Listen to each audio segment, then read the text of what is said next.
ମୁଁ ତ ଜାଣିନି ରାସ୍ତା। ମୋ ଭଣଜା ମତେ କହିବେ ଆଉ କୁଆଡେ କୁଆଡେ ଯିବା କୁଆଡେ ଯିବା। ଏ ଜଙ୍ଗଲ ଭିତରେ ମତେ ନେଇକି ଆସିଲାଣି, ପୁରା ଜଙ୍ଗଲ ହିଁ ପୁରା। ଜଙ୍ଗଲରେ କୋଉଠି ଦେଖିବା ରଥ।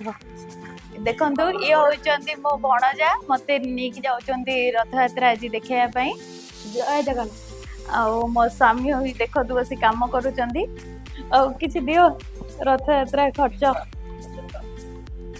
50 ଟଙ୍କା ତ ଦକ୍ଷିଣା ଦେଇଦେବି, ଆଉ କିଛି ଦିଅ। ସେଇଟା ଦେଲେ ଭଲ ହୁଅନ୍ତା। ହଉ ଜୟ ଜଗନ୍ନାଥ। ଆଉ ମୋ ନଣନ୍ଦେଇ ଦେଖନ୍ତୁ ଗାଡି ଷ୍ଟାର୍ଟ କରିସାରିଲେଣି, ତାଙ୍କ ସହିତ ଆମେ ଯିବୁ। ଗୋଟେ ଗାଡ଼ିରେ 3 ଜଣ ଜାଗା ହବ କି ନାହିଁ ଭାବୁଥିଲୁ, ବଟ୍ ଜାଗା ହେଇଗଲା। ଦେଖନ୍ତୁ କେଡ଼େ ସୁନ୍ଦର ପବନ ଦଉଛି, ଭିଉ ବି ମସ୍ତ ଅଛି, ପାଗ ବି ବଢ଼ିଆ। ବହୁତ ଜଲ୍ଦି ପହଞ୍ଚିଗଲୁ କାହିଁକି ନା ମନ୍ଦିରଟା ଘର ପାଖରେ। ବଟ୍ ପୋଲିସ ମାନେ ଗାଡ଼ି ଭିତରକୁ ଏଣ୍ଟ୍ରି ଦେଲେନି। ଭାଇ ଆମକୁ ଏଠି ଛାଡ଼ିଦେଇ ଗାଡ଼ି ପାର୍କିଂ କରିବାକୁ ଗଲେ। ଚାଲି ଚାଲି ଯାଉଛୁ, ବର୍ତ୍ତମାନ ଆଗରେ ରଥ ଦେଖିବୁ। ମୁଁ ତ ଜାଣିନି ରାସ୍ତା। ମୋ ଭଣଜା ମତେ କହିବେ ଆଉ କୁଆଡେ କୁଆଡେ ଯିବା କୁଆଡେ ଯିବା। ଏ ଜଙ୍ଗଲ ଭିତରେ ମତେ ନେଇକି ଆସିଲାଣି, ପୁରା ଜଙ୍ଗଲ ହିଁ ପୁରା। ଜଙ୍ଗଲରେ କୋଉଠି ଦେଖିବା ରଥ। ଓ ତମେ ସଫା କରୁଛ, ମୁଁ ଆସିବି ବୋଲି।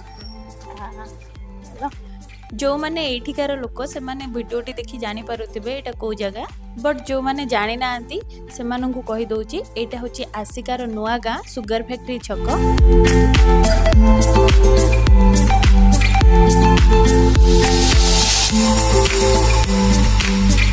ଆଉ ଆପଣ ଜାଣିଥିବା ଆସ୍କାପଟି ସେଇଟା ଏଇ ଜାଗାରେ ବନାଯାଏ। ସେଇ ପାଖରେ ହିଁ ରଥଯାତ୍ରା ହେଉଛି।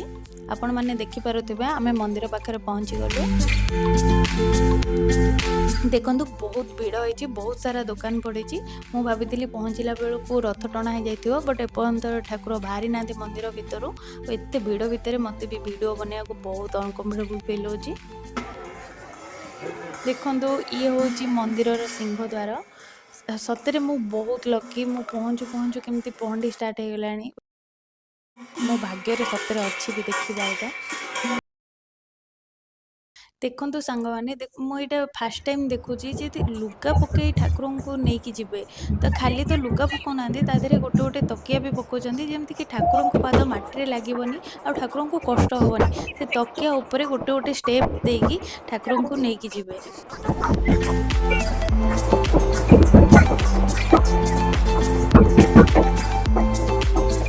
ବିଲିଭ୍ କରିପାରିବେନି ମୋତେ କେତେ ଖୁସି ଲାଗୁଛି। ମୋ ଘର କେନ୍ଦ୍ରାପଡ଼ା, ମୁଁ ବଳଦେବଜୀଙ୍କର ରଥଯାତ୍ରା ବି ଦେଖିଛି, ପୁରୀ ବି ଯାଇଛି, ବଟ୍ ଏତେ ପାଖରୁ ଠାକୁରଙ୍କୁ ଦେଖିକି ମାନେ ଏତେ ମୁଁ ଭାବବିହ୍ୱଳ ହେଇଯାଉଛି, ଆପଣ ବିଶ୍ୱାସ କରିପାରିବେନି ମାନେ କେତେ ଖୁସି ଲାଗୁଛି ମୋତେ। ସତରେ ମୋତେ ଜଗାର ଡୋରି ଲାଗିଛି, ମୁଁ ଚତୁର୍ଦ୍ଧା ମୂର୍ତ୍ତିଙ୍କୁ ଏତେ ପାଖରୁ ଦେଖିପାରୁଛି। ଜଗନ୍ନାଥଙ୍କୁ ମୁଁ ଛୁଇଁ ପାରିଲିନି, କିନ୍ତୁ ବହୁତ ଖୁସି ଅଛି ମୁଁ ତାଙ୍କୁ ଏତେ ପାଖରୁ ଦେଖିକି। ଠିକ୍ ଅଛି ସାଙ୍ଗମାନେ, ଠାକୁର ତ ରଥ ପାଖକୁ ଗଲେଣି, ଚାଲନ୍ତୁ ଆମେମାନେ ବି ଯିବା ରଥ ପାଖକୁ, ରଥ ଦେଖିବା। ସାଙ୍ଗମାନେ ରଥ ପାଖକୁ ଗଲାବେଳକୁ ଧୀରେ ଧୀରେ ଭିଡ଼ ବି ବଢ଼ିବାରେ ଲାଗିଛି।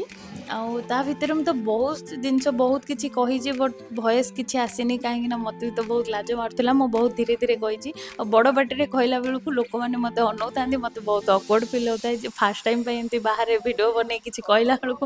ହେଲେ ବି ମୁଁ ବହୁତ ଜୋର କହିବାକୁ ଟ୍ରାଏ କରିଛି। ଦେଖନ୍ତୁ ସାଙ୍ଗମାନେ, ଏଇଟା ହେଉଛି ରଥ ଦାଣ୍ଡ, ଏଇଟା ହେଉଛି ସୁଗାର ଫ୍ୟାକ୍ଟ୍ରିର ସାମ୍ନାରେ ଥିବା ରୋଡ଼ ଯେଉଁଠିକି ରଥ ଟଣା ହେବ, ଆଉ ରଥ ବି ରେଡ଼ି ଅଛି। ଚତୁର୍ଦ୍ଧା ମୂର୍ତ୍ତି ବି ଆସି ରଥ ପାଖରେ ପହଞ୍ଚି ଗଲେଣି, ଆଉ ଭିଡ଼ ବି ଧୀରେ ଧୀରେ ଅଧିକା ବଢ଼ିବାରେ ଲାଗିଲାଣି। ଆଉ ଏପଟେ ଦେଖନ୍ତୁ ଗଜପତି ମହାରାଜ ବି ଆସୁଛନ୍ତି। ମୁଁ ଯେତିକି ଶୁଣିବାକୁ ପାଇଲି ଗଜପତି ହେଉଛନ୍ତି ସୁଗାର ଫ୍ୟାକ୍ଟ୍ରିର ଜଣେ କିଏ ହାୟର ପୋଜିସନରେ ଅଛନ୍ତି, ତାଙ୍କୁ ଗଜପତି ଭାବେ ନିମନ୍ତ୍ରଣ କରାଯାଇଛି, ଆଉ ତାଙ୍କୁ ବହୁତ ଆଡ଼ମ୍ବରରେ ନେଇକି ଆସୁଛନ୍ତି ଛେରା ପହଁରା ପାଇଁ।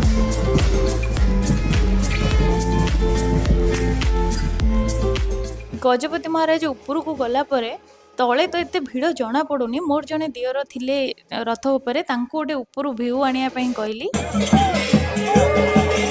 ଦେଖନ୍ତୁ ସାଙ୍ଗମାନେ କେତେ ଭିଡ଼ ହେଇଛି, ମୁଁ ତଳେ ଥାଇକି ବି ଜାଣିପାରୁନଥିଲି ଏଇଟା ଏତେ ଭିଡ଼ ହେଇଥିବ ବୋଲି। ମୋତେ ଲାଗିଲା ମୁଁ ପୁରୀରେ ହିଁ ଅଛି, ଆଉ ପୁରୀରେ ହିଁ ଜଗନ୍ନାଥଙ୍କୁ ଦେଖୁଛି। ଏଇ ଭିଡ଼ ଭିତରେ ତ ମୁଁ ଆହୁରି ବହୁତ କିଛି ଭିଡ଼ିଓ ବନେଇ ପାରିନି। ଆଉ ଦେଖନ୍ତୁ ରଥ ଟଣା ବି ଷ୍ଟାର୍ଟ ହେଇଗଲାଣି।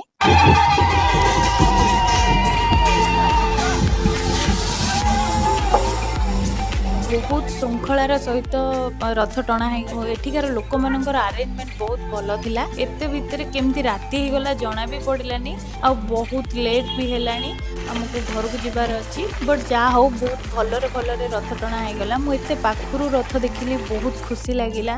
କିନ୍ତୁ ଗୋଟେ ଅଫସୋସ ରହିଗଲା କି ମୁଁ ରଥଟା ଟାଣି ପାରିଲିନି। ଆଉ କାହିଁକି ଟାଣି ପାରିଲିନି ସେଇଟା ମୁଁ ଘରେ ପହଞ୍ଚିକି ଆପଣଙ୍କୁ ଜଣାଉଛି। ପହଞ୍ଚୁ ଯେମିତିକି ମୋତେ ଲାଗିଲା ଜଗନ୍ନାଥ ଅପେକ୍ଷା କରିଥିଲେ। ଯେମିତି ମୁଁ ପହଞ୍ଚିଲା ପରେ ଆରମ୍ଭ ହେଲା ପହଣ୍ଡି, ବହୁତ ଭଲ ଲାଗିଲା। ରଥ ଟଣା ଯେତେବେଳେ ଆରମ୍ଭ ହେଲା ବହୁତ ଭିଡ଼ ଥିଲା। ମୋତେ ଏମିତି ଲାଗିଲା ସତରେ ମୁଁ ପୁରୀରେ ଅଛି, ବହୁତ ଭଲ ଲାଗିଲା। ଆଉ ଗୋଟେ ଜିନିଷ ମୁଁ କହିଥିଲି ନା, ଯାହାର ଡୋରି ନଥିବ ନା ସେ ରଥ ଦୌଡ଼ି ବି ଛୁଇଁ ପାରିବନି। ଆଉ ମୁଁ ସେଠି ଯାଇକି ପହଞ୍ଚିଲା ପରେ ସତକୁ ସତ ମୋ ଶାଶୁ ମୋତେ ଫୋନ୍ କରି କହିଲେ କି ଆମର ଛୁତିକିଆ ହେଇଛି, ରଥ ଦୌଡ଼ିକି ରଥ ଛୁଇଁବୁନି। ମୋତେ ଲାଗିଲା ଯେମିତିକି ମୁଁ ମାନେ ଆସିଛି ଭଗବାନଙ୍କ ପାଖକୁ, ଦୌଡ଼ି ବି ମୋ ଆଗରେ ଅଛି, କିନ୍ତୁ ମୁଁ ଟାଣି ପାରୁନି। ସତରେ ଜଗାର ଡୋରି ନ ଲାଗିଲେ ତମେ ରଥକୁ ବି ଛୁଇଁ ବି ପାରିବନି, ତା ଦୌଡ଼ିକି ଛୁଇଁ ବି ପାରିବନି।